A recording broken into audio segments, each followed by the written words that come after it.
Hello and welcome to our next community suggested topic here on Fast Fact Friday. We are the Community Environmental Legal Defense Fund and we are answering your questions. Today we're going over the regulatory fallacy. Last week we touched on the regulatory fallacy, but viewers wanted a deeper dive. So today we're here asking, is it really illegal to think outside of the box? What is it that keeps us from protecting our communities? Why aren't we allowed to say no when a corporation wants to come in and drill, dump, or destroy? The short answer? The law.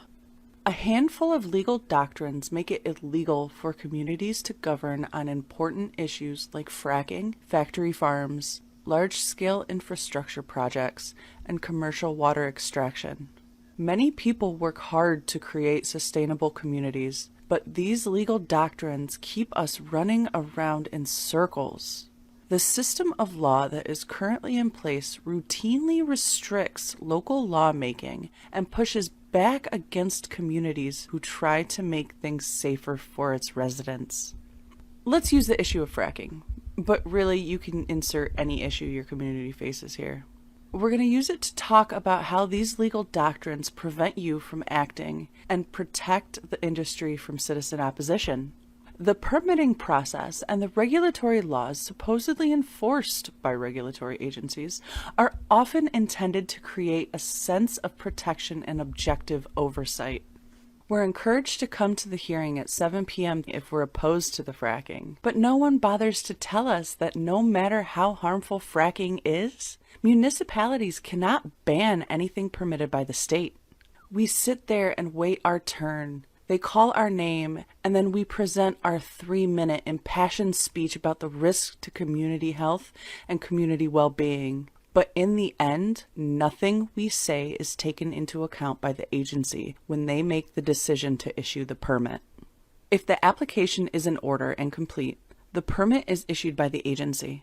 The harms are then legalized. The permitting agency is in business to facilitate the issuance of the permit, not to protect people or the ecosystem. The idea that regulations protect us is a fallacy. By their very definition, they permit harm, and we are taught that our best option is to regulate just how much harm we are required to accept. You might argue, but zoning lets us stop harms, right? Well, not really. Zoning allows us, in most cases, to decide where the industrial damage can occur. In other words, we get to choose which part of our community we want sacrificed to harmful corporate activity. And in most cases, those in a lower socioeconomic status take the brunt of the harm, which often leads to environmental injustice.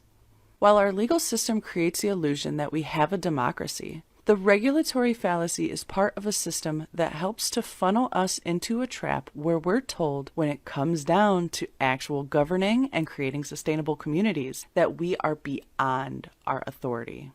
But we're not. We are the authority. We have the power to demand change. So instead of allowing yourself to be regulated by this environmental protection fallacy, instead of losing your voice going to hearing after hearing, instead of exhausting your resources, your energy, and your time, why not cut the cord and demand the change? Thanks for joining us for episode 6 of Fast Fact Friday. If you want more information on the regulatory fallacy, head over to celdef.org. Thanks for tuning in, and remember, don't take legal advice from a YouTube video.